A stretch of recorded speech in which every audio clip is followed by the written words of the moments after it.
नमस्कार, कहानी बहरल में आपका स्वागत है। लीजिए पेश है वीएस खांडेकर द्वारा लिखित उपन्यास ययाति भाग 9। प्रकृति का सबसे बड़ा और अत्यंत मधुर राज वह तुम लोगों के कानों में आकर धीरे से कह देती है। कुछ रुककर उन्होंने कहा, अब तो तुम्हारी दोहदें शुरू हो जाएंगी ना? हो जाएंगी क्यों, आज ही शुरू हो भी गई हैं। फिर तुमने मुझे यह भी नहीं बताया। आप इसी भागदौड़ में व्यस्त थे और फिर मेरी दोहदें हैं बड़ी कठिन। यह भी कोई बात हुई? तुम अपनी जो भी इच्छा हो कह के तो देखो। तुम्हारे मुंह से बात निकलने भर की देर है कि इधर वह पूरी हो गई समझो। कहती हैं, सुनिए, मेरी पहली इच्छा है कि आपके मित्र का यह जो पत्र है ना, उसे फिर से आप कभी न पढ़ें। लेकिन क्यों? पागल हो जाएगा कोई ऐसा पत्र बार बार पढ़कर। मैं तो उसका अर्थ भी ठीक तरह से समझ नहीं पाई हूँ, किंतु परंतु कुछ नहीं चलेगा। आपने अपनी बचपन की किसी सहेली का वह सुनहरा बाल एक संदूक में सुरक्षित रखा है ना? चाहो तो उसी संदूक में अपने मित्र का यह पत्र भी रख दीजिए। बुढ़ापे में हम दोनों इस पत्र का जितना चाहे पारायण कर लिया करेंगे, किंतु आज कदापि नहीं। आज जबकि शीघ्र ही मां बनने की खुशी में मेरा तन मन क्षण क्षण खिलता जा रहा है। दुनिया के सारे सुख हाथ जोड़कर हमारे सामने नतमस्तक खड़े हैं। आत्मा के बारे में यह वाहियात बकवास। उन्होंने हंसते हंसते कहा, अच्छा जैसी तुम्हारी मर्जी। उसके बाद का महीना 1.5 महीना सुख से बीता। दोहदों का कष्ट मुझे कभी नहीं हुआ। मैं जो भी इच्छा प्रकट करती अविलंब पूरी कर दी जाती थी। महाराज की खुशी का तो ठिकाना ही न था। मेरी हर बात को वे एकदम मान लिया करते थे। इच्छा हुई कि नगरोत्सव में खेले गए नाटकों को फिर एक बार देख लूं। महाराज ने तुरंत प्रबंध करवा दिया। उन नाटकों को देखते समय हम दोनों के बीच हुए पिछले संभाषणों की याद हो आई। उस समय मैंने उनसे कहा था, आप ऋषि के वेश में काफी अच्छे जंचेंगे। उस दिन कच का पत्र लेने के बाद उन्होंने ही स्वयं कहा था, मैं भी कच के जैसा तपस्वी हो गया होता। मैं बार बार कल्पना करने लगी कि आखिर महाराज ऋषि के वेश में कैसे लगेंगे। क्या ही मजेदार कल्पना थी, किंतु वह चरितार्थ हो भी तो कैसे। अंत में मुझे एक तरकीब सूझी। मैंने उनसे कहा, जी बहुत कर रहा है कि किसी ऋषि के साथ यमुना किनारे में सैर कराऊं। उन्होंने हंसकर कहा, चांदनी में यमुना किनारे तो किसी भी समय जाया जा सकता है, किंतु किसी ऋषि के साथ जाने की तुम्हारी इच्छा बड़ी अजीब सी लगती है। एक महर्षि के आश्रम में पली लड़की जो हूँ, महारानी बन गई तो क्या हुआ, वे संस्कार अभी मिटे थोड़े ही न है। किंतु इसके लिए तुम्हारे परिचय का ऋषि कहाँ से लाया जा सकता है? तुम्हारे पिता तपस्या के लिए बैठे हैं। कच यहाँ होता तो। अजी, मैं कौन उन ऋषि महाराज से वेदांत की चर्चा करने जा रही हूँ। यह तो बस मेरा एक पागलपन का हट ही समझ लीजिए। आप स्वयं ऋषि बनकर मेरे साथ चलें तो मुझे कोई आपत्ति नहीं होगी। दत्त, तुम भी कमाल करती हो। आप मुझे हृदय से चाहते ही नहीं, मुझसे सच्चा प्रेम ही नहीं करते। मैं बुदबुदाई और उठकर बैठ गई। फिर एक दिन महाराज से मैंने बात करना भी छोड़ दिया। प्रयत्नपूर्वक उनसे दूर दूर ही रहने लगी। मैं इससे पहले भी अनेक बार अनुभव कर चुकी थी कि मेरे रुष्ट होने पर महाराज हमेशा हथियार डाल दिया करते हैं। इस समय भी उस ब्रह्मास्त्र ने अपना काम बराबर किया। काफी आनाकानी और झिझक के बाद महाराज आखिर ऋषि बनने को तैयार हो गए। नगरोत्सव में काम करने वाले एक कुशल अभिनेता की सहायता से उन पर ऋषि का स्वांग रचाने का सारा प्रबंध मैंने किया। एक चांदनी रात भी तय कर ली और उस दिन सायं हम रंगशाला में गए। बाहर आए तो वह एक तेजस्वी ऋषि के रूप में हाथ में दंड कमंडलू लिए मेरे साथ चल रहे थे। मैंने सारथी से रथ यमुना किनारे ले चलने को कहा। मैंने उस सारथी को पहले से ही अपने षड्यंत्र में शामिल कर लिया था, वरना वह बार बार मुड़कर देखता कि महारानी किसी ऋषि के साथ इतनी घनिष्ठता से व्यवहार कर रही हैं, और देखकर शायद भौंचक्का रह जाता। यमुना के घाटों पर जी भरकर चांदनी का आनंद लेने के बाद मैंने महाराज से कहा, आज मैंने एक भारी विजय प्राप्त की है। कैसी विजय? याद है आपको? नगरोत्सव के एक नाटक के समय मैंने आपसे कहा था कि ऋषि का वेश आप पर फबेगा। आपने उत्तर दिया था कि मैं किसी हालत में ऋषि बनने वाला नहीं हूँ, किंतु आज कहिए किसने शर्त जीत ली। और इस पर कितनी ही देर हम दोनों दिल खोलकर हंसते रहे। यमुना के तट से लौटते समय एक और भी मजेदार कल्पना मेरे मन में आई। वहां से अशोक वन कोई दूर न था। मैंने सोचा इस वेश में शर्मिष्ठा महाराज को कतई नहीं पहचान पाएगी, तो क्या हर्ज है उससे थोड़ा मजाक किया जाए। महाराज न कर रहे थे, किंतु फिर भी मैंने सारथी से रथ अशोक वन ले चलने को कह ही दिया। रथ के रुकते ही 2 सेवक दौड़कर बाहर आए, यह देखने के लिए कि इतनी रात बीते कौन आया है। मैंने उनसे कहा, आज राजमहल में ये महात्मा पधारे हैं, आप हमारे अतिथि हैं। मैं इन्हें यहाँ इसलिए लाई हूँ ताकि शर्मिष्ठा भी इनका पवित्र दर्शन कर सके। 4 घड़ी बाद मैं इन्हें लेने के लिए फिर आ जाऊंगी। इन्हें ठीक से भीतर ले जाओ और शर्मिष्ठा को इनका दर्शन करने दो। महाराज ना तो हाँ कर सकते थे ना कर सकते थे। कहीं बेमौके भेद खुल जाता तो सारा मामला चौपट होने का भय जो था। मन ही मन झल्लाते वे चुपचाप भीतर चले गए। मुझे शर्मिष्ठा पर बार बार हंसी आ रही थी। आज वह बड़े भक्ति भाव से इन ऋषि महाराज की आवभगत करेगी। आगे चलकर कभी उसे इस घटना की याद दिलाऊंगी और सारा नाटक भी उसे बता दूंगी। फिर वह कितनी शर्माएगी, शर्म के मारे मर सी जाएगी। 2-4 घड़ी बाद फिर से यमुना किनारे चांदनी में सैर कर मैं महाराज को लेकर वापस नगर में आ गई। महल लौटते समय महाराज ने मुझसे कहा, 4 घड़ी ऋषि का वेश क्या बनाया, इसे निभाते भगवान याद आ गए। ओफ, आज कल्पना कर सका मैं कि समुद्र मंथन के समय मोहिनी का रूप लेकर देव दानवों को अमृत परोसने वाले भगवान विष्णु पर क्या गुजरी होगी। इतना कहकर वे चुप हो गए, किंतु उनकी मुद्रा पर अपूर्व उल्लास उमड़ रहा था। मेरी समझ में नहीं आया कि उन्हें इतना हर्ष किस बात पर हो रहा है। उनके उल्लसित चेहरे की ओर देखते समय मुझे उषा के रंग में रंग जाने वाली प्राची के समान ही संध्या की विविध रंगीन छटाओं में नहाने वाली प्रतीची की याद हो आई। मैंने पूछा, शर्मिष्ठा को हमारे ऋषि महाराज ने आखिर कोई आशीर्वाद भी दिया? क्यों नहीं देता? ऋषि की भूमिका जो निभानी थी, अच्छा खासा हार्दिक आशीर्वाद दिया है। आखिर वह रही एक तुच्छ दासी, उसे आपने ऐसा भला क्या आशीर्वाद दिया होगा? वही जो हर कुंवारी को दिया जाता है, अनुरूप वर प्राप्तिरस्तु। महाराज द्वारा शर्मिष्ठा को दिए गए इस आशीर्वाद पर मैं इतनी हंसी, क्या खूब, क्या कहने हैं। अब इनके आशीर्वाद से उसे अनुरूप पति मिलने वाला है, यानी अशोक वन के ही किसी सेवक के साथ उसका विवाह होने वाला है। पिताजी को गफा में प्रवेश किए 3 महीने होने को आए थे। उनके दर्शन करने का दिन पास आ रहा था। मैं वहां जाने की जल्दी करने लगी। महाराज का कहना था कि अब इतनी लंबी यात्रा मुझसे नहीं हो सकेगी, किंतु मैं तो पिताजी को देखने के लिए बड़ी उतावली हो रही थी। बार बार मन में आता था, कहीं इस पुरस्चरण का उनके स्वास्थ्य पर कोई विपरीत परिणाम तो नहीं हुआ होगा। एक बार उन्हें अपनी आंखों से देखे बिना मुझे चैन मिलना असंभव था। मैं पिताजी का दर्शन करने पहुंच गई। उन्हें स्वस्थ पाकर मुझे बहुत हर्ष हुआ, किंतु इस प्रवास का मुझे इतना क्लेश आया कि वहां जाकर मैं बीमार हो गई। आशा के विपरीत महाराज से मुझे काफी अधिक समय दूर रहना पड़ा। स्वच्छंदता से छलांगे भरते जाने वाले हिरन की तरह समय गुजर गया। यथासमय में मां बनी, मेरे पुत्र हुआ। न केवल नगर में बल्कि समूचे राज्य में सर्वत्र आनंद छा गया। पुत्र के नामकरण का प्रश्न उपस्थित हुआ। महाराज ने प्रथम तो अपने पिता के नाम पर नामकरण करने का सुझाव दिया, फिर अपने परदादा का नाम सुझाया, किंतु मुझे इस तरह किसी का उधार लिया नाम पसंद नहीं था। मैंने अपनी पसंद का नाम खोज लिया, यदु। नामकरण समारोह के लिए शर्मिष्ठा राजमहल आई। उसका सारा रंग ढंग बदल गया था। शरीर पर अपूर्व कांति छा गई थी। मुद्रा पर काफी तेज चढ़ा था। मैंने सपने में भी न सोचा था कि उसे यह दास्ता इतनी भा जाएगी। मेरा तो अनुमान था कि अशोक वन के वीराने में घुट घुट कर आखिर हारकर वह मेरे चरणों में आ गिरेगी और गिड़गिड़ कर प्रार्थना करेगी कि कृपा कर मुझे इस दास्ता से मुक्त करो। किंतु प्रत्यक्ष में मैंने जो कुछ देखा वह एकदम विपरीत था। वह नितांत सुखी, संतुष्ट और प्रसन्न दिखाई दे रही थी। उसकी मुद्रा से तो मुझे ऐसा ही लगा, किंतु उसकी चलने फिरने की हरकत से मुझे कुछ और ही संदेह हो गया।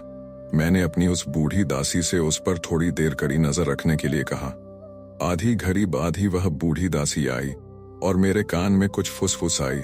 मन में तर्क वितर्क की जबरदस्त उधेड़बुन होने लगी। एक राजकन्या होकर भी इसने व्यभिचार किया होगा। किसी मामूली सेवक के साथ जो भी हो, जाहिर था उसने व्यभिचार किया था। पाप भी भला कहीं छिप सकता। वह अब फिर से मेरे चुंगल में फंस गई थी। अगतिक होकर मेरे पांव पर नाक रगड़ने के सिवा उसके लिए अब कोई चारा नहीं था। उसका अपराध था ही इतना भीषण। अन्य दासियों को महल से बाहर भेजकर मैंने शर्मिष्ठा को भीतर बुलवा लिया। वह आई और सिर झुकाकर खड़ी रही। मुझे फिर भी चुप ही देखकर उसने पूछा, कहिए क्या आज्ञा है? केवल ऊपर देखो। उसने नजर उठाई। मेरा एक सवाल है, उसका सही उत्तर देना। अपने माता पिता के चरणों की सौगंध खाकर उत्तर देना। वह मौन ही खड़ी रही। काफी कठोर स्वर में मैंने पूछा, क्या तू गर्भवती है? उसके होंठ कुछ हिले, किंतु मुंह से शब्द निकला नहीं। अंत में उसने गर्दन हिलाकर हाँ कहा। यह व्यभिचार? मैं व्यभिचारिणी नहीं हूं, एक बड़े ऋषि के आशीर्वाद से। ऋषि के आशीर्वाद से? कौन है ये ऋषि? किसने यह कृपा की है तुझ पर? क्या कच ने? वह फिर भी कुछ बोली नहीं, हंसी नहीं, डरी भी नहीं। बस पत्थर का बुत बनी केवल खड़ी रही। गर्भवती की इच्छाएं शर्मिष्ठा देवयानी के, क्या तू गर्भवती है? प्रश्न से मैं कितनी सकपका गई थी। नहीं, मैं केवल सकपकाई नहीं बल्कि घबरा गई, हड़बड़ा गई, असमंजस में पड़ गई थी। मन में एक ही समय लज्जा और डर दोनों भावनाएं जागी थीं। सारा शरीर थर-थर कांप उठा था। सीना तान कर अभिमान से हाँ कहने की प्रबल इच्छा मन में जाग गई थी। हाँ, एक ही अक्षर का छोटा सा शब्द, किंतु वह भीतर ही अटक कर रह गया, कहीं मन ही में भटक कर रह गया। हम दोनों बचपन की सहेलियां थीं। कितना असीम आनंद होता है जब ऐसी सहेलियां बड़ी होने पर मिलें और एक दूसरी से हंसते पूछे, क्यों री कोई आने वाला है ना? फिर दूसरी शर्माकर अपने जीवन का वह मधुर राज पहली को धीरे से बताए। किंतु निर्मम नियति ने मेरे भाग्य में ऐसा मधुर प्रसंग नहीं लिखा था। देवयानी को हर्ष हुआ तो था, किंतु वह शर्मिष्ठा के पकड़े जाने का था। अब सर्वत्र शर्मिष्ठा की बेइज्जती होगी, इसका था। शर्मिष्ठा द्वारा चोरी चोरी किया गया प्रेम अब सारी दुनिया के सामने आएगा, वह आनंद इसी कल्पना का था। उसके मन में लड़ू फूट रहे थे, क्योंकि अब मैं शायद उसके चंगुल में फंस गई थी। शेरनी को नया भक्ष्य मिलने के कारण उसकी बाछें खिल रही थी। अब हर बार वह व्यभिचारिणी कहकर मुझे अपमानित करने वाली थी। उसके मुंह से व्यभिचार शब्द सुनते ही मेरा खून खौल गया, उबल पड़ा। चाहती तो एक ही शब्द कहकर उसका मुंह बंद कर सकती थी। उस शब्द से सारे राजमहल में कोहराम मच जाता। अपने गर्भ में पल रहे शिशु के पिता का नाम मैं उसे बता देती तो उसका मुंह चूहिया जैसा इतना सा होकर रह जाता। वह नाम बता देने से क्षण भर के लिए प्रतिशोध का संतोष मुझे अवश्य मिल जाता, किंतु उस शब्द के कारण यदु के नामकरण के सारे समारोह के रंग में भंग हो जाता। देखते ही देखते सारे राजमहल पर उदासी छा जाती। देवयानी तो कोस कोस कर महाराज का जीना हराम कर देती। उन दोनों में हमेशा के लिए अनबन हो जाती, और भी पता नहीं क्या क्या ना हो जाता। अपने क्षणिक संतोष के लिए क्या मैं ऐसा कुछ कर सकती जिससे मेरे प्रिय व्यक्ति को दुख पहुंचता? कदापि नहीं। फिर तो वह प्रेम है ही नहीं। जो मुक्त हस्त से अपना सर्वस्व दे देता है वही सच्चा प्रेम है।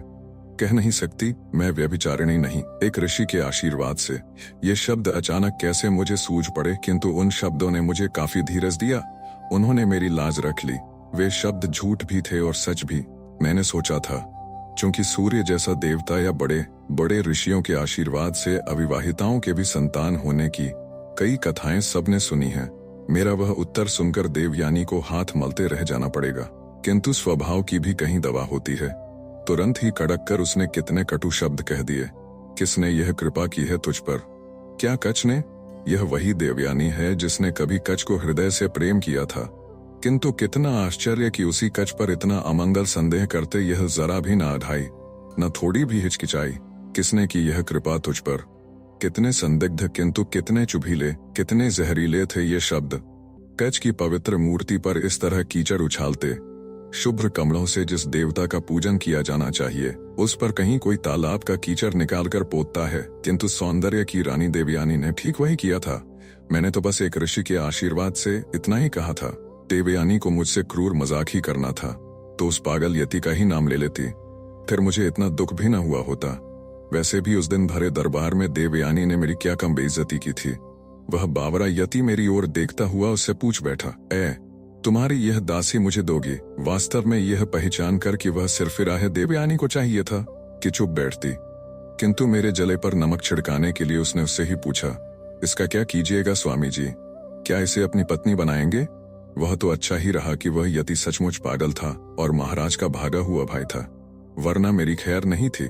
उसके स्थान पर कोई लफंगा वैरागी होता तो उसने देवयानी के प्रश्न पर तुरंत हाँ भर दी होती और यह चुड़ैल भी बेझिझक मुझे उसकी झोली में डाल देती।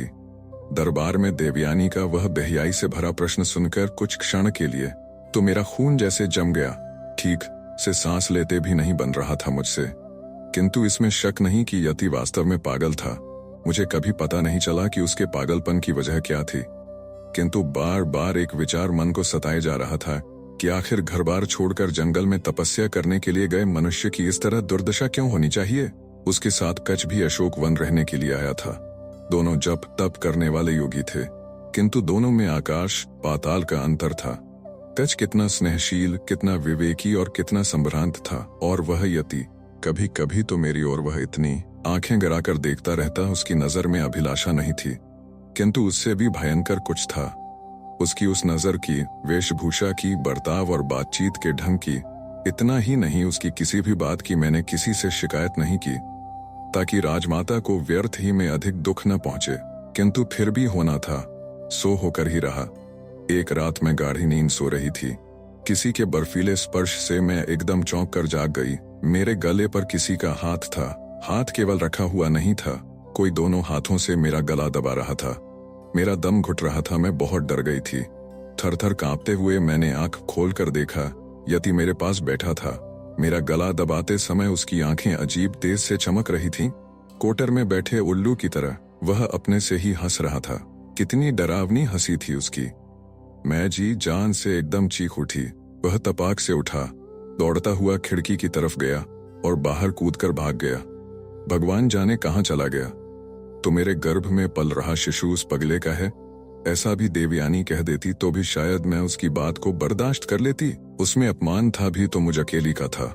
किंतु उसने कच का नाम लेकर जो अधम उद्गार निकाले, क्या कल किया हुआ प्रेम मनुष्य आज भुला देता है? हाँ, भुलाता ही होगा। इसीलिए तो देवयानी कच के बारे में इतने अजीब और विषैले उद्गार निकाल सकी। देवयानी ने भले ही कल किए गए प्रेम को आज भुला दिया होगा, किंतु शर्मिष्ठा ऐसी भुलक्कड़ नहीं है। कल किए गए प्रेम को वह आज किसी भी हालत में नहीं भुलाएगी, बल्कि आने वाले कल भी, बिल्कुल सृष्टि के अंत तक भी उस प्रेम के साथ कभी प्रताड़ना नहीं करेगी। कच को यदि उसके बारे में देवयानी के ये कुत्सित उद्गार मालूम हो जाएं, तो वह क्या सोचेगा? नहीं, वह कुछ भी न बोलेगा, केवल हंस देगा। वह देवयानी के स्वभाव को अच्छी तरह पहचानता है। अशोक वन से राजमाता को साथ लेकर जाते समय वह मुझसे विदा मांगने आया तो मैंने उससे पूछा, कचदेव फिर आपसे भेंट कब होगी? उसने हंसकर कहा, क्या मालूम, भाग्य बड़ा मन चला होता है। शायद वह कल ही मुझे फिर यहाँ ले आएगा। शायद 10-20 वर्ष में इस ओर आऊंगा भी नहीं। उसका यह अंतिम वाक्य सुनकर मेरा मन बहुत उदास हो गया। अब 10-20 वर्ष कच का दर्शन भी नहीं होगा। कोई कह दे कि 10-20 वर्ष सूर्य का दर्शन नहीं होगा तो कैसा लगेगा? कच अशोक वन में कितने थोड़े दिन रहा, किंतु उतनी अवधि में उसने मेरे मन को कितना धीरज बंधाया, मुझे कितना सहारा दिया। मानो शर्मिष्ठा की आत्मा का पुनर्जन्म ही उसने कर दिया। इसीलिए मैंने पूछा, 10-20 वर्ष आप कहाँ रहेंगे? हिमालय में तपस्या करने। किस लिए तपस्या करने जा रहे हैं आप? किसी कारण की क्या आवश्यकता है? मेरी तपस्या के फलस्वरूप देवयानी का स्वभाव बदल पाना संभव होता ना, तो मैं उस बात के लिए भी तपस्या, एकदम कठोर तपस्या करने बैठ जाऊंगा। देवयानी से मैंने कभी स्वप्न में भी ईर्ष्या नहीं की थी। वह हस्तिनापुर की महारानी बन गई तब भी नहीं। किंतु उसके बारे में कच के ये विचार जानकर मुझे लगा, देवयानी कितनी भाग्यशालिनी है। उसे इस दुनिया में किस बात की कमी हो सकती है, जिसके लिए कच जैसा तपस्वी अपनी आज तक की सारी तपस्या पर सहर्ष पानी फेरने के लिए तैयार हो। ऐसे उत्कट और निरपेक्ष प्रेम के बराबर मूल्यवान इस संसार में दूसरा क्या हो सकता? कच ने यह हंसते हंसते कहा। किंतु उसकी उस हंसी से ही मुझे उसके दिल की व्यथा भी मालूम हो गई। देवयानी के स्वभाव से, उसके उद्दंड आचरण से वह दुखी था। फिर भी देवयानी के प्रति उसकी आत्मीयता रत्ती भर भी कम नहीं हुई थी। प्रीति के इस मूक दुख से बढ़कर दूसरा दुख इस संसार में नहीं है। किंतु इस मूक व्यथा की वेदनाओं को कोई दूसरा कम करना चाहे भी तो कैसे? यह देखकर कि मैं कुछ भी बोल नहीं रही हूं, कच ने कहा, शुक्राचार्य ने फिर उग्र तपस्या आरंभ की है। संजीवनी के समान ही कोई विचित्र विद्या अब वे प्राप्त करेंगे। तब फिर देव दानवों में युद्ध छिड़ जाएगा। यह संसार देव दानव दस्यु मानव सबका है, किंतु इस संसार में हमेशा इनमें कोई न कोई कलह चलते रहते देखकर मुझे नींद नहीं आती। लगता है पीढ़ी दर पीढ़ी क्या यह सिलसिला इसी तरह चलता रहेगा? क्या भगवान उमाशंकर की यही इच्छा है कि इस विश्व में युद्ध, कलह, दुख, संघर्ष का ही साम्राज्य रहे? मेरे मन में तो प्रबल इच्छा है कि कठोर तपस्या कर उन्हें प्रसन्न कर लूं और उनके चरणों में एक ही जिद कर बैठूं कि भगवान मुझे कोई वरदान मत देना, बस एक वह मंत्र दे देना जिससे इस विश्व में शांति का साम्राज्य फैला सकूं। इसीलिए मैंने तुमसे अभी कहा कि शायद 10-20 वर्ष हमारी भेंट नहीं होगी। उस दिन कच और राजमाता को लेकर रथ भृग पर्वत की ओर चला गया। अशोक वन एकदम सूना सूना सा लगने लगा। मेरे मन में तो बस दिन रात ये ही भूत नाचते थे कि मैं एक अभागिन दासी हूँ। मानसिक यंत्रणा देने के लिए ही देवयानी ने जानबूझकर मुझे अशोक वन में रखा है। यहाँ के एकांत विजनवास में कुड़ते घुटते एक दिन मेरा अंत हो जाएगा। देवयानी इस बात के लिए सतर्कता बरतेगी कि ऐसा कोई भी सुख जिससे नारी जीवन खिल जाए, मेरे जीवन में भूले से भी न झांकने पाए। अपने पूरे यौवन में ही जब मैं बूढ़ी दिखने लगूं, तभी देवयानी को प्रतिशोध का पूरा संतोष मिलेगा। किंतु कच्छ ने मेरे मन के इन भूतों को कितने थोड़े समय और कितने चंद शब्दों में ही बिल्कुल एकदम निकाल बाहर किया और दूर भगा दिया था। भरी सभा में देवयानी ने क्या ही अकड़कर कच्छ से कहा था कि शर्मिष्ठा मेरी दासी है। विष बुझे तीर के समान वे शब्द मेरे कलेजे में गहरे घुस गए थे, किंतु वे शब्द अभी हवा में विलीन हुए भी न थे कि कच्छ ने मेरी ओर करुणा भरी स्नेहपूर्ण दृष्टि से देखा। उसकी उस नजर ने मानो मेरे घायल मन पर अमृत वर्षा की। उन शब्दों के कारण हो रही तीव्र जलन एकदम शांत कर दी।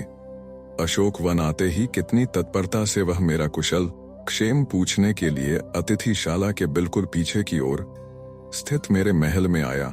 उसे देखते ही मैं उठकर खड़ी हो गई। वह मुझसे बार बार बैठ जाने का आग्रह करने लगा। अंत में मैंने कहा, कच्छदेव, आपके सामने बैठी रहने के लिए अब शर्मिष्ठा राजकन्या थोड़े ही है, वह तो अब दासी है। मुझ पर अपनी स्निग्ध दृष्टि गड़ाकर उसने हंसकर कहा, शर्मिष्ठे, क्या कस्तूरी मृग को कभी पता भी होता है कि उसके अंतरंग में सुगंधित कस्तूरी है? तुम्हारा हाल भी वैसा हो गया है। यह ठीक है कि तुम्हारे शरीर को आज दासी के काम करने पड़ रहे हैं, किंतु तुम्हारी आत्मा किसी की भी दासी नहीं, वह पूर्ण रूपेण मुक्त है। इस संसार में ईश्वर का दर्शन वही कर पाता है जिसकी आत्मा मुक्त होती है। बड़े बड़े ज्ञानी ऋषि मुनियों को बरसों तपस्या करने पर भी जो मोक्ष नहीं मिलता। लाज से लाल होकर सिर झुकाकर मैंने कहा, कच्छदेव, मैं देवयानी की एक अप्रिय दासी हूँ। मेरी समझ में आपकी आत्मा वात्मा की बातें कैसे आ सकती हैं? पहले तुम आसन पर बैठो तो सही। बैठने का संबंध शरीर से है, आत्मा से नहीं, अतः उतना करने में तो तुम्हें कोई कठिनाई नहीं होनी चाहिए। आपके सामने मैं नीचे बैठ गई और किसी ने जाकर देवयानी से चुगली खाई तो मुझे उसकी और डांट खानी पड़ेगी। मैं दासी हूं इसे, तुम दासी नहीं हो, तो फिर मैं कौन हूं? कभी मैं राजकन्या थी, किंतु आज न तो मैं किसी की कन्या हूं, न किसी की पत्नी, न किसी की माता। इस संसार में मैं कुछ भी नहीं हूं। ऐसा कौन कहता है? तुमने अभी अपने आप को नहीं पहचाना? तुम बहन भी तो हो। बहन? किसकी बहन? मेरी कच्छ की 2 बहनें हैं, एक देवयानी और दूसरी शर्मिष्ठा। कितने मामूली शब्द थे वे, किंतु उन्होंने मन में कितनी चेतना जगा दी।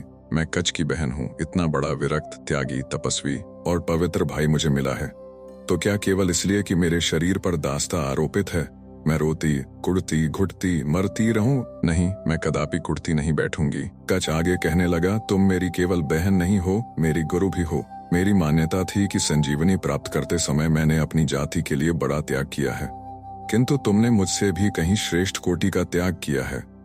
तुम्हारे इस शिष्य की तुमसे प्रार्थना है कि तुम अपनी दास्ता के दुख को व्यर्थ यूं घूंटती न रहो। दुनिया की नजरों में शायद तुम दासी होगी, किंतु मेरी दृष्टि में तुम महारानी हो। दासी तो वास्तव में देवयानी है। वह ऐश्वर्य, प्रतिष्ठा और अहंकार की दासी हो बैठी है। अपनी आत्मा को स्वार्थ, वासना और भोगों का शिकार बनाने वाला ही इस संसार में हमेशा दास्ता में सड़ता रहता है। स्वार्थ पर, अपने सारे सुखों पर अंगारे रखकर तुम यहाँ आ गई हो। मनुष्य का नाता सीधे भगवान से जोड़ने वाला अत्यंत कठिन त्याग का मार्ग तुमने अपनाया है। तुम ही वास्तव में स्वामिनी हो, दासी कदापि नहीं। शर्मिष्ठे, मैं जानता हूं कि बड़ा भाई छोटी बहन का अभिवादन करने लगे तो वह उसे अच्छा नहीं लगेगा, किंतु उम्र में तुम मुझसे छोटी होती हुई भी तपस्या में मुझसे बहुत बड़ी हो, इसलिए लगा कि बोलते बोलते वह मेरा अभिवादन करने के लिए अपने हाथ जोड़ने जा रहा है। तभी मैं कहाँ हूँ और क्या कर रही हूँ इसका कुछ भी होश न रखकर मैं लपक कर आगे बढ़ी और उसके दोनों हाथ अपने हाथों में ले लिए। दूसरे ही क्षण मन में आया कि शायद ऐसा करना उसे छेड़छाड़ लगेगी, वह नाराज हो जाएगा और मेरे हाथों को झटका देगा। आश्रम में रहते वह देवयानी के स्पर्श को कितनी दक्षता से टालता रहता था, इसकी याद आते ही मैं शर्माई, असमंजस में पड़ गई। उसके हाथों से अपने हाथ छुड़ाने लगी मैं। शायद यह सब उसके ध्यान में आ गया था। मेरे हाथों को थामे रखकर हंसते हुए उसने कहा, सभी स्पर्श एक से नहीं हुआ करते बहन। आज मेरी माँ होती और उसे लगता कि मैं हिमालय में न जाऊं, तो क्या अपनी ममता का अधिकार जताने वह मुझे इसी तरह नहीं थाम लेती। क्षण भर बाद उसने मेरे हाथ छोड़ दिए और पुकारा, दीदी। मैं उसकी ओर पागल की तरह मुंह बाए खड़ी देखती रही। उसने दोबारा मुझे दीदी कहकर पुकारा। कच्छ मुझे दीदी कह रहा था। मैं कच्छ की बहन हो गई थी तो अब दुख करने का मेरे लिए क्या कारण था। कच्छ कह रहा था, दीदी, पत्नी बनने से पहले ही तुम मां बन गई, समूचे दानव कुल की मां बन गई। वह आत्मशक्ति जिसके बल पर तुमने इतना बड़ा त्याग किया है, तुम्हारे भीतर हमेशा बढ़ती रहे, यही मेरा आशीर्वाद है।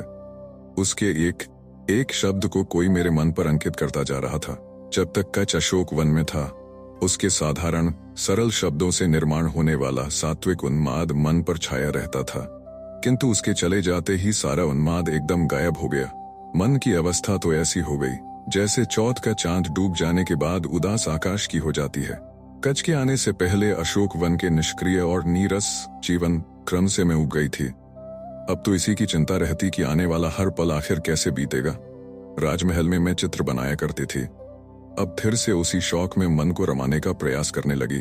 पहले कुछ दिनों तक तो मैं पेड़ पौधों और विभिन्न वस्तुओं के चित्र बनाती रही, किंतु कुछ दिनों बाद प्रकृति की विविधता से मन को प्रेरणा मिलनी बंद सी हो गई।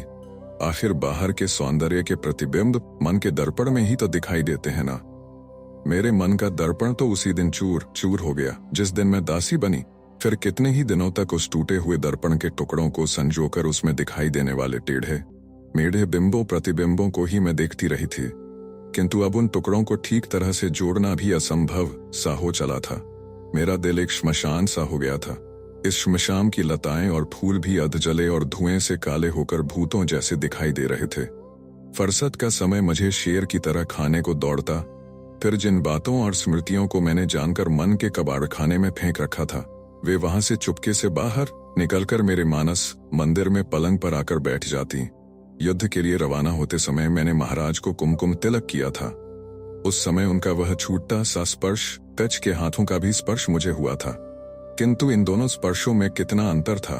कच्छ से स्पर्श का स्मरण होते ही अरण्य में स्थित किसी ऋषि के सुंदर, शांत और पवित्र आश्रम की याद हो आती, किंतु महाराज के स्पर्श की स्मृति से उद्यान का कोई उन्मादक लता कुंज आंखों के सामने आ जाता। महाराज का वह स्पर्श मन के कबाड़ खाने से अकेला बाहर नहीं आता। फिर तो महाराज और देवयानी के मधु मिलन की वह रात भी याद आती। महल के बाहर तांबूलों का थाल लिए खड़ी शर्मिष्ठा दिखाई देती। झगड़ा करके महल से जाने वाली देवयानी के स्थान पर मैं होती तो ऐसी शर्मनाक घटना कभी न हुई होती। मैं तो महाराज को क्षण भर के लिए भी दुख न पहुंचने देती। मुझे मदिरा पसंद न भी होती तब भी उनके लिए उसकी महक में बर्दाश्त कर लेती। नहीं, वह रात मुझे हर रात को याद आने लगी। मेरा मन बहुत बेचैन हो उठता। फिर दोपहर रात बीत जाने पर भी मुझे नींद न आती। सागर से मिलने के लिए उत्सुक नदी की आतुरता मेरे रोम रोम में थिरकने लगती। मन हवा से बातें करने लगता। शरीर का प्रत्येक कण प्यासा होकर प्रेम प्रेम कहकर आक्रोश करने लगता। इसी तरह एक रात जब नींद आ ही नहीं रही थी, मैं चित्र बनाने बैठी। पुरुरवा और उर्वशी का वह नाटक याद आया। सोचा कि उसी प्रसंग का चित्र बनाया जाए। पुरुरवा की मैं कल्पना करने लगी। क्षण भर में मेरी आंखों के सामने महाराज की मूर्ति खड़ी हो गई। वाह, पुरुरवा तो बहुत ही बढ़िया मिल गया, सोचकर मैं मन ही मन हर्षाई। फिर उर्वशी कैसी हो, मैं इसका विचार करने लगी। एकदम देवयानी की मूर्ति आंखों के सामने आ गई। अप्सरा का चित्र बनाने के लिए अप्सरा के समान लावण्यवती मिलने का आनंद मुझे हुआ, किंतु दूसरे ही क्षण आभास हुआ कि देवयानी भी जैसे महाराज को उस नाटक की उर्वशी के समान ही कोस कर जता रही हो। राजा, एक बात ध्यान में रखो, स्त्रियों के साथ निरंतर स्नेह बना रहना असंभव है, क्योंकि उनका दिल भेड़िए के दिल के समान होता है। वैसा चित्र बनाने की मेरी हिम्मत नहीं हो रही थी, किंतु पुरुरवा के रूप में खड़ी महाराज की मूर्ति किसी भी तरह आंखों से हटती नहीं थी। अंत में मैंने अकेले महाराज का ही चित्र बनाने का निश्चय किया। उस चित्र को बनाने में कुछ दिन तो बड़े आनंद से कटे। आखिर चित्र पूरा हो गया। उसे दीवार से सटाकर रखकर मैंने दूर खड़ी होकर उसी ठीक तरह से देखा। चित्रकला में मैं कोई निपुण तो थी नहीं, फिर भी चित्र में बनी महाराज की आकृति कितनी सजीव और साकार लगती थी। चित्र पूरा होने की वह पहली रात थी। मैंने उसे दीवार से सटाकर एक कोने में रख दिया था। नींद नहीं आ रही थी, इसलिए मैं उसकी ओर ऐसे ही एकटक देखने लगी।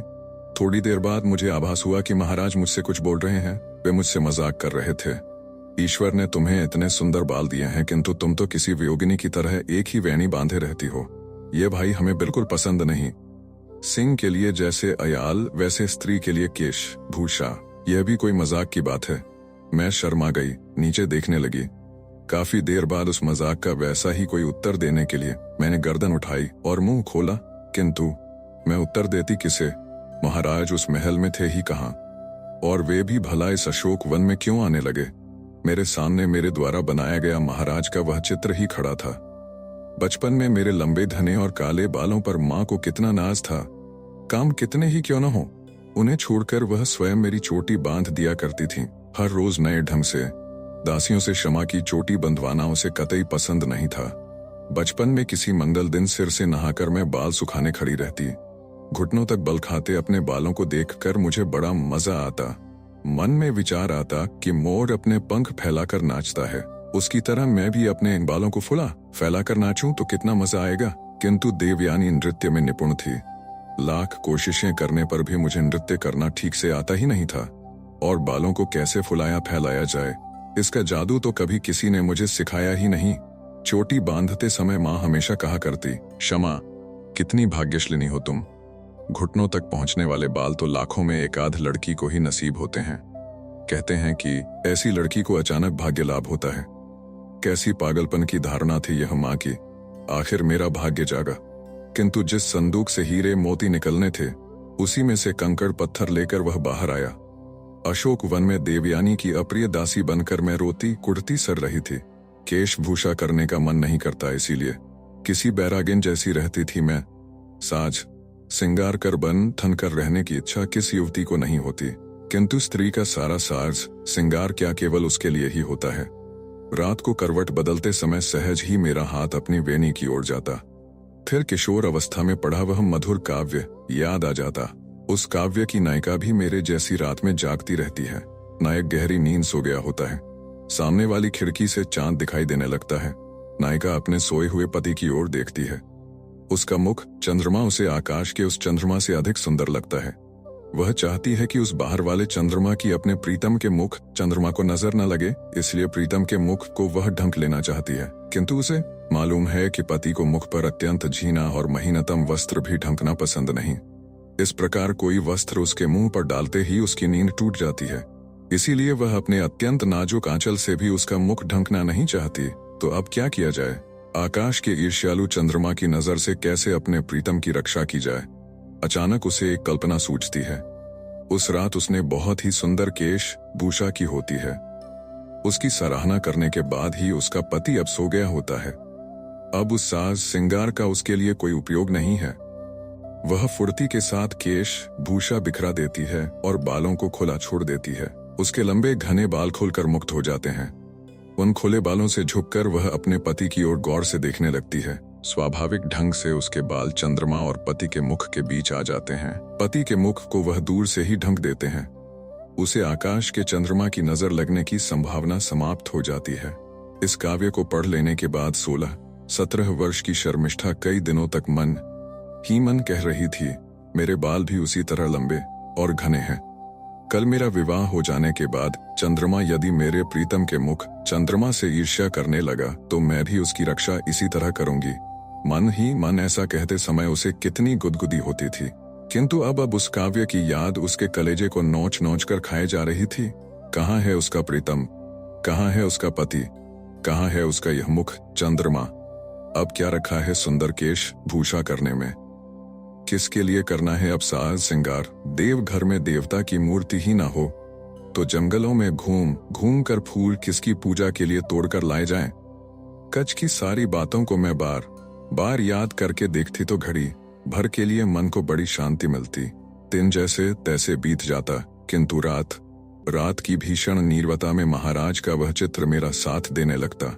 मैं उसके सामने बैठ जाती, पुष्पमाला चढ़ाकर उसकी पूजा किया करती, फिर ध्यान लगाकर बैठती, आंखें मूंदकर महाराज के और मेरे बीच होते संभाषण को सुनती बैठी रहती। आंखें खोलती तो महल की दीवारें कहती, बड़ चालाक हो शर्मिष्ठा, अपने प्रीतम से घंटों बातें करती रहती हो, लेकिन उसकी बातचीत का एक शब्द भी हमें सुनाई नहीं देता। एक दिन की बात है, मैंने चित्र पर फूल माला चढ़ा दी, ध्यान धारण के लिए आंखें मूंद लीं, किंतु महाराज आज मुझसे बोल ही नहीं रहे थे। सोचा शायद मुझसे वे नाराज हो गए हैं। मैंने आंखें खोली और उनके होठों पर अपने होठ रखते हुए पूछा, अब तो नहीं रुठिएगा ना? 5-10 क्षण बाद मेरे ध्यान में आया कि वे महाराज नहीं, महाराज का केवल चित्र था। उस चुंबन पर मुझे अपने आप से शर्म लगने लगी। कच को यदि यह बात मालूम हो जाती है तो वह क्या कहेगा? उसकी बहन, उसकी प्यारी दीदी शर्मिष्ठा अपने मन को इतना भी काबू में नहीं रख सकती। बहुत देर तक मैं तरपती पड़ी रही। अंधेरे में कहीं प्रकाश की किरण खोजती रही। मन के दरवाजे और खिड़कियां बंद कर लेना बहुत मुश्किल जरूर होता है, किंतु असंभव नहीं होता।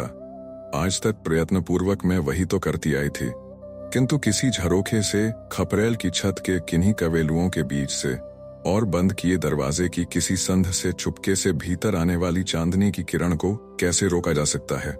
मेरे द्वारा उस चित्र का लिया गया चुंबन चांदनी की ऐसी ही किरण थी। सोचते मैं अनुभव करने लगी कि कच के कदमों पर कदम रखकर उसकी राह पर चलना कितना मुश्किल है। वह पवित्र है, स्नेहशील है, प्रामाणिक भी है, किंतु वह पुरुष है।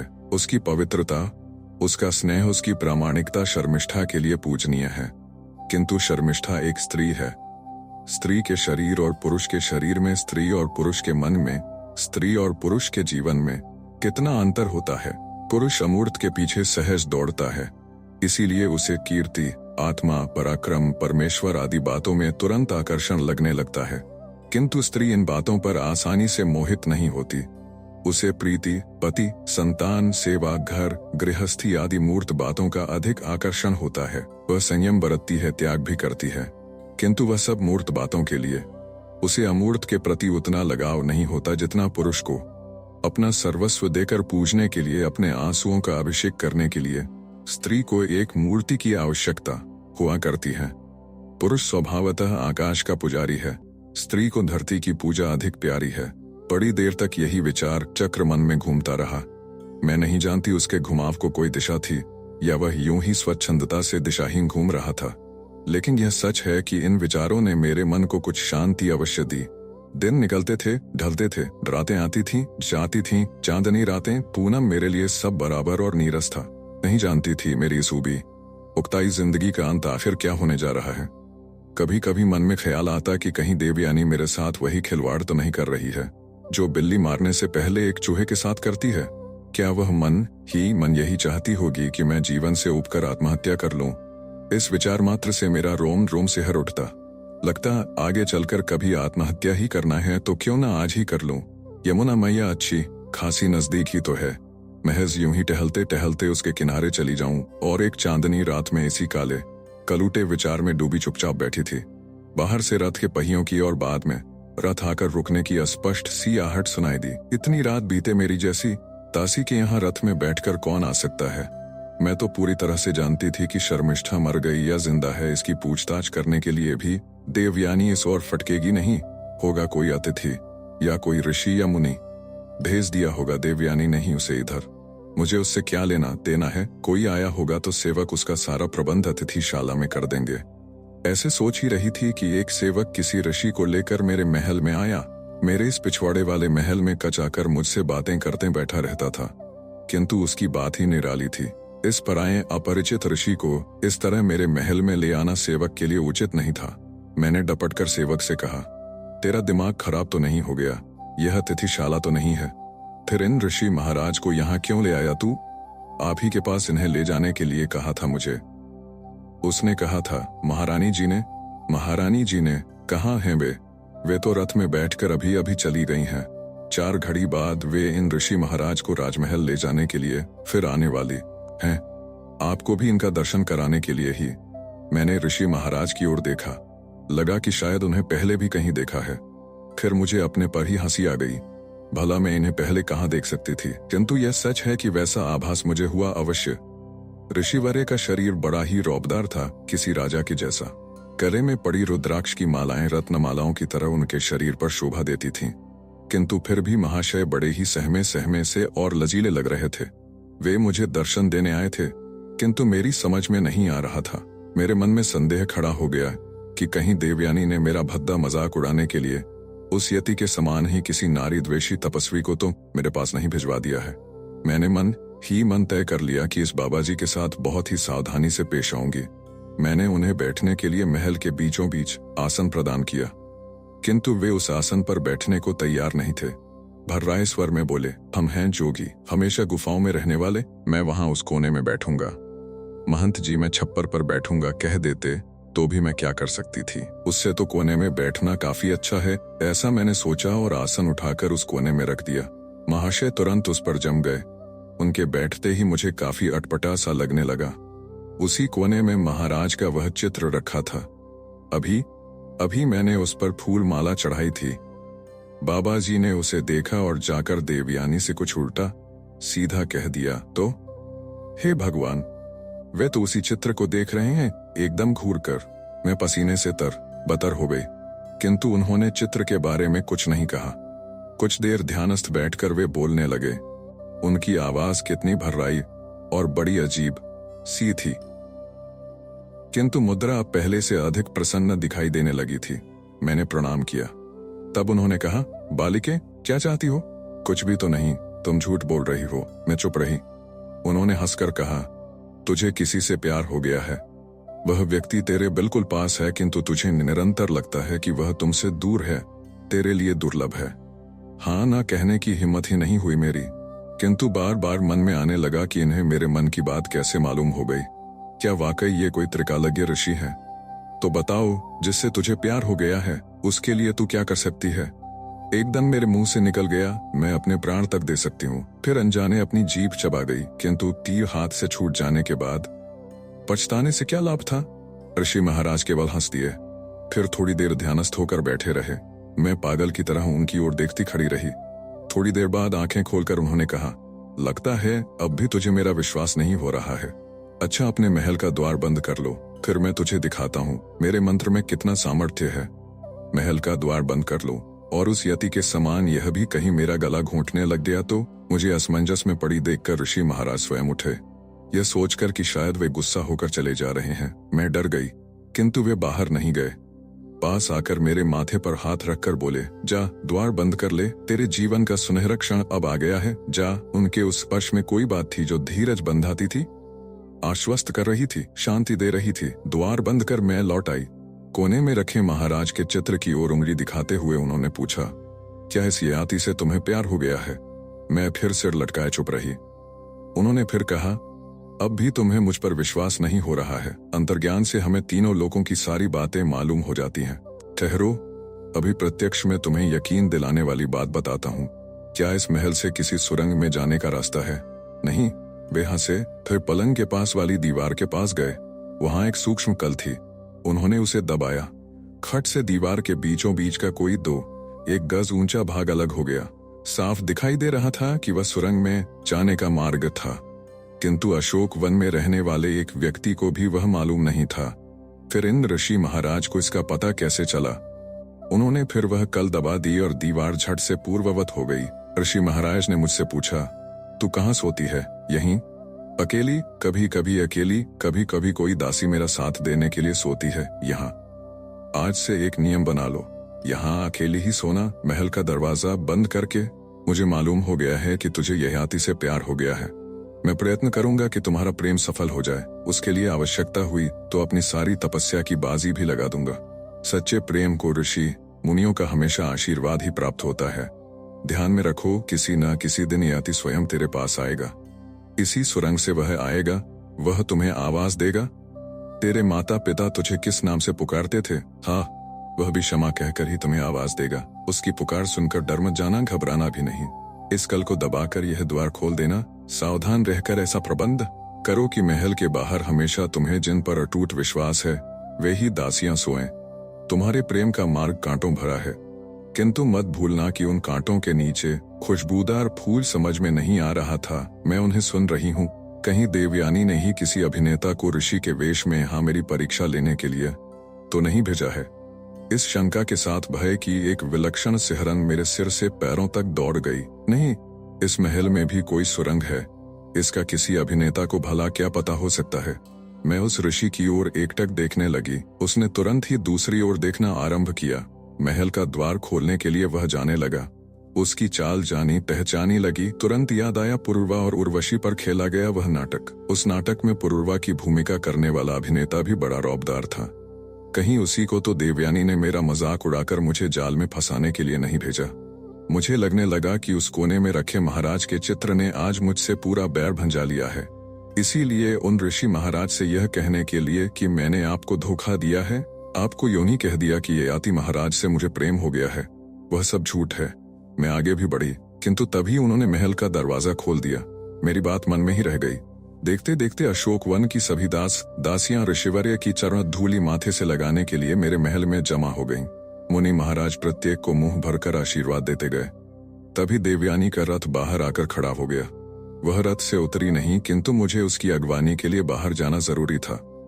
उसकी दासी जो थी, मैं ठीक बचपन की भांति मुझे क्षमा जी कहकर संबोधित करते हुए देवयानी ने मुझसे पूछा, कहो क्षमा जी कैसे लगे हमारे ऋषि महाराज? ओफ, कितने दिनों नहीं कितने वर्षों बाद देवयानी ने मुझे क्षमा जी कहा था।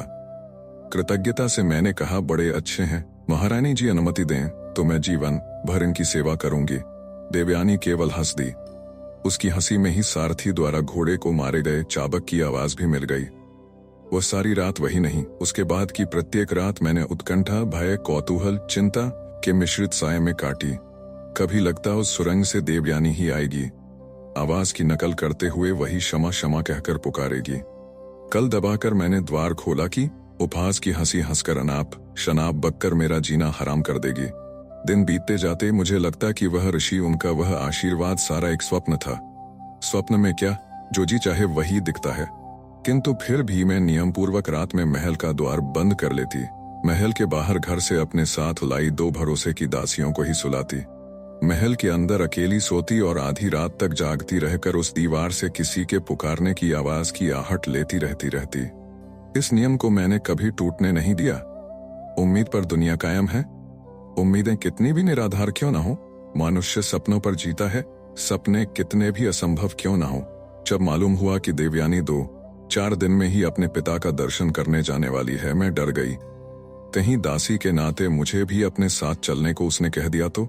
मुझे भी बहुत इच्छा हो रही थी कि माँ और पिताजी से एक बार मिलाऊं, किंतु मैं देवयानी के साथ चली गई और इधर उस साधु महात्मा के आशीर्वाद के अनुसार महाराज आ गए तो।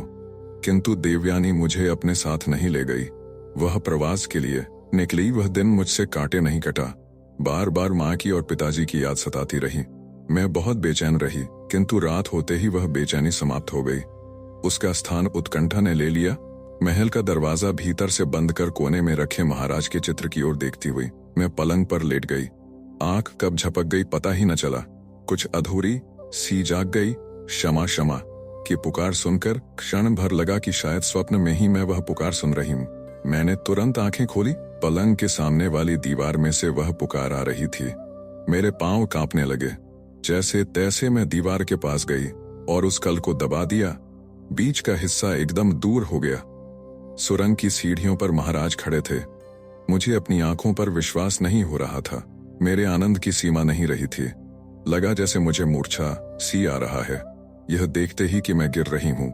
महाराज आगे बढ़े और उन्होंने मुझे अपनी बाहों में भर लिया। पल की भी देर किए बिना नदी सागर में जा मिली। मैंने आंखें खोलकर देखा। कहाँ थी मैं? इंद्रलोक के नंदनवन में, मंदाकिनी में बहती आई हरसिंगार की सेज पर, मलयगिरी से चलने वाली शीतल सुगंधित पवन के झकोरों पर, या विश्व के अज्ञात सौंदर्य की खोज में निकले किसी महाकवि की नौका में? नहीं, कुछ भी समझ में नहीं आ रहा था। महाराज का दृढ़ आलिंगन भी महसूस नहीं हो रहा था। काफी देर बाद मेरे ध्यान में आया कि नटखट चांद महल की खिड़की से झांक कर मेरी ओर देख रहा है और मन ही मन मुस्कुरा रहा है। मैं शर्मा गई। महाराज ने मेरी चिबुक उठाकर कहा, विवाह के समय वधू यदि पुरोहित से ही शर्माने लगी तो काम कैसे चलेगा? मैंने कहा, चंद्रमा को लेकर बड़े बड़े कवियों ने सुंदर कल्पनाएं की हैं, किंतु अब तक किसी ने उसे पुरोहित नहीं बनाया था।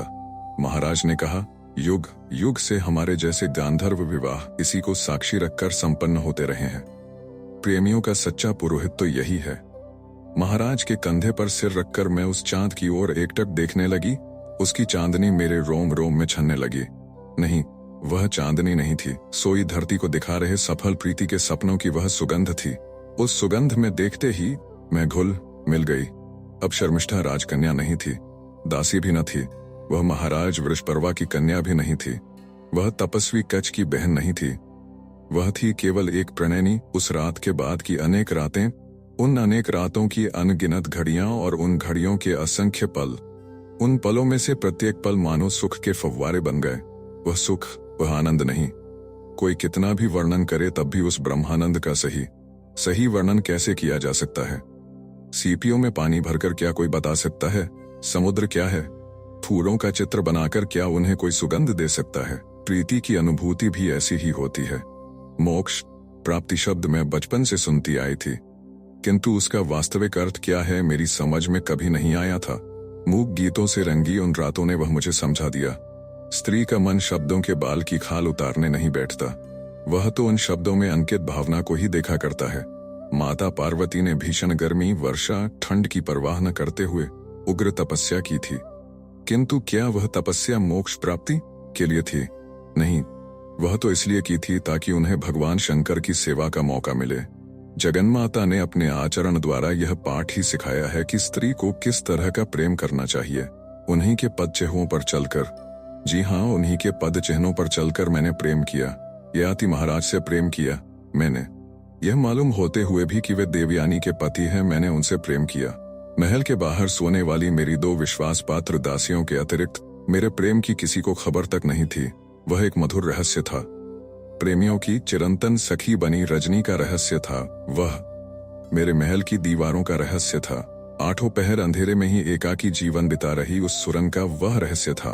बीती रात के आनंद की मादकता आंखों से उतरने से पहले ही आने वाली रात के सपनों का नशा उन पर चढ़ने लगता, किंतु उस उन्माद में भी कोई झकझोर कर मुझे जगाकर कहता, सावधान शर्मिष्ठे सावधान, होश की दवा करो और सोचो कि तुम कहाँ चली जा रही हो, क्या किए जा रही हो।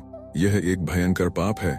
पाप का विश्व वृक्ष दुनिया भर में फैल जाता है। उसके पत्ते मोहक होते हैं, उसके फूल मदहोश करने वाले होते हैं, किंतु उसके फल, उसके प्रत्येक फल में तक्षक छिपा होता है। वह किसे कब डस लेगा कोई नहीं जानता।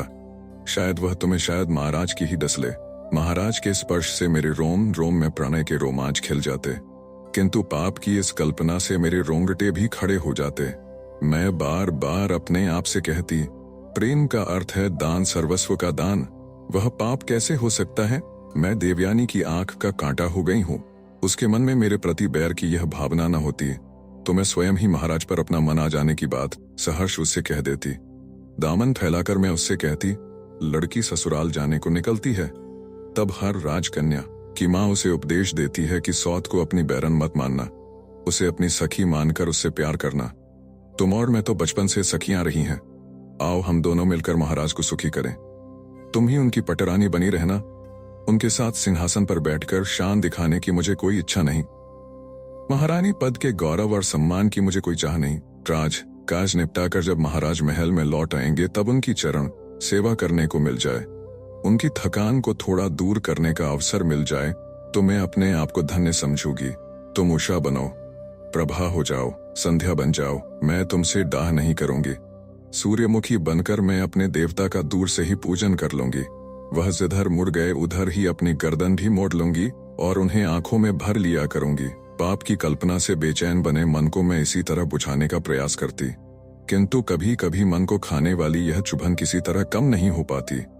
तब मैं माता पार्वती का स्मरण करती, आंखों के सामने उनकी मूरत लाकर हाथ जोड़कर उनसे कहती, माता, जैसा तुमने भगवान शंकर से किया वैसा ही प्रेम मुझे महाराज से करने की शक्ति दो।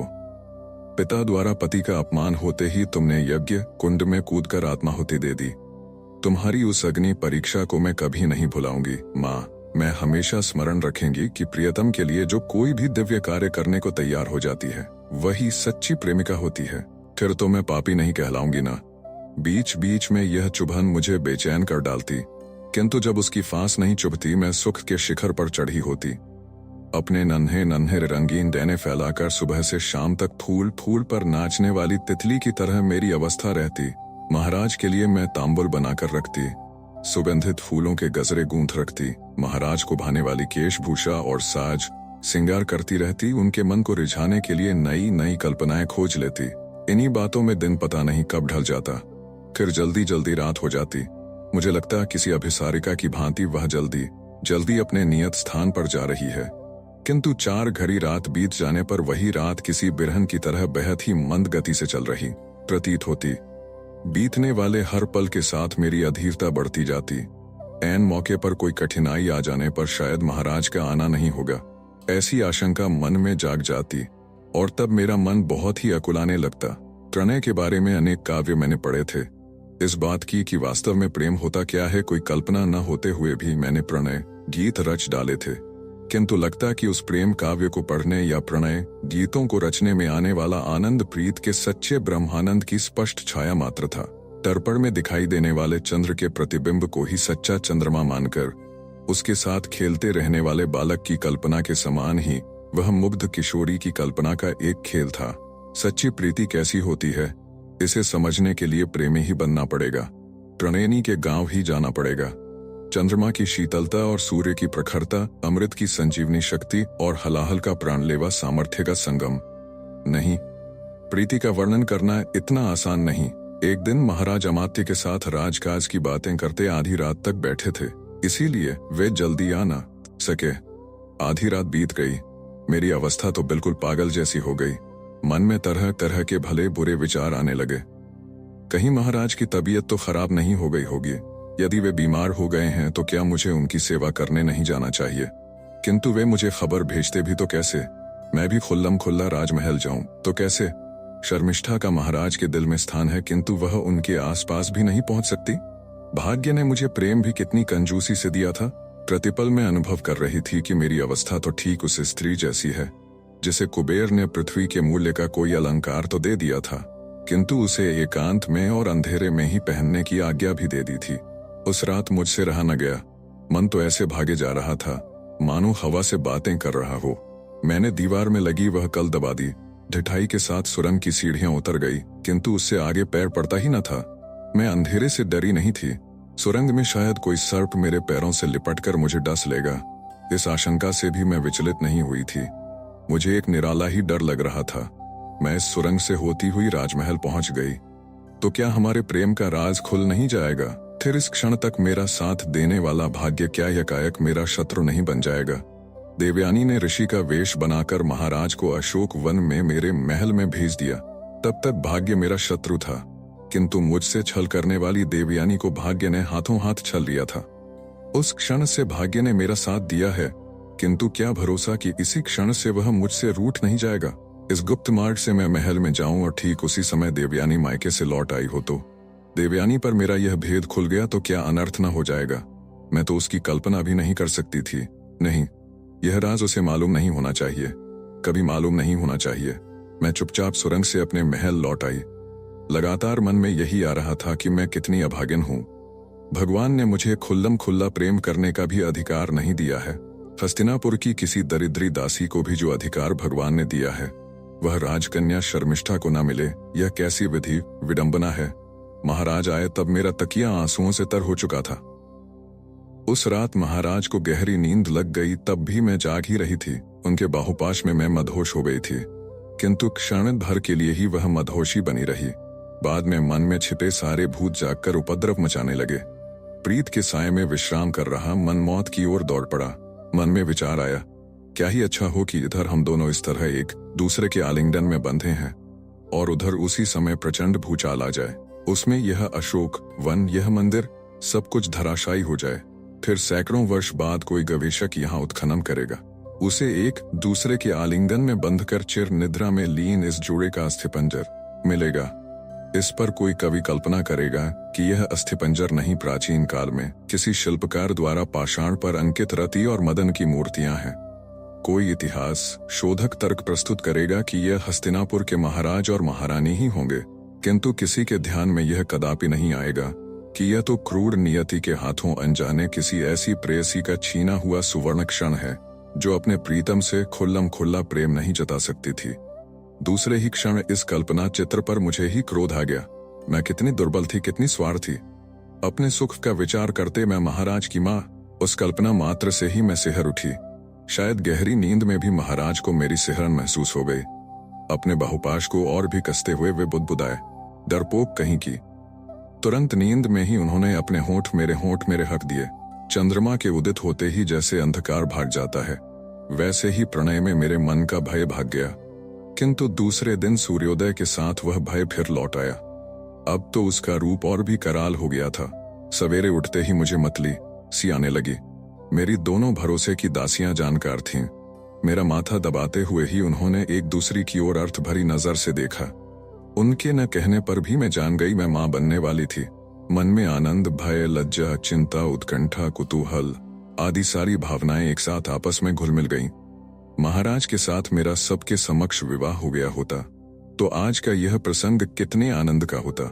सारे नगर में हाथी पर लादकर चीनी बांटी जाती, किंतु आज तो यह मधुर समाचार अपने महल की चिमटी से भी मैं कह नहीं सकती थी। नई दुल्हन बनकर ससुराल गई। अपनी बेटी के गर्भवती होने का समाचार सुनकर किस माँ को हर्ष नहीं होता। मेरा यह रहस्य ज्ञात होने पर मेरी माँ को भी इसी तरह हर्ष होता। मायके में पांव रखते ही शर्माकर मैं उसकी गोद में मुंह छिपा लेती, फिर मेरा माथा सहलाते हाय माँ ने कहा होता। क्षमा, बचपन की वह घटना याद है ना तुम्हें थी। एक दिन सायं बगीचे में माली काम कर रहा था। उसकी देखा देखी तुम्हें भी एक फूल पौधा लगाने की सूझी। मिट्टी में नाचती, फांदती और कीचड़ में हाथ सानकर तुमने वह पौधा लगाया। सोने से पहले दासियों को साथ लिए तुम 10 बार तो उस पौधे को देखने गई। आधी रात तुम एकदम नींद से जागी और मेरे गाल पर गाल रगड़ते हुए पूछा, माँ मेरे पौधे पर अब फूल आ गया होगा। मैंने हंसकर कहा, पगली कहीं की, भला इतनी जल्दी कहीं फूल आता है? पहले तो उस पर कली आएगी, तब जाकर खिलकर उसका फूल होगा। तुम रूठ गईं। आप सुन रहे थे कहानी बैरल से V.S. खांडेकर द्वारा लिखित उपन्यास ययाति भाग 9। वीडियो पसंद आया तो इसे लाइक करिए और चैनल को भी सब्सक्राइब कीजिए। धन्यवाद।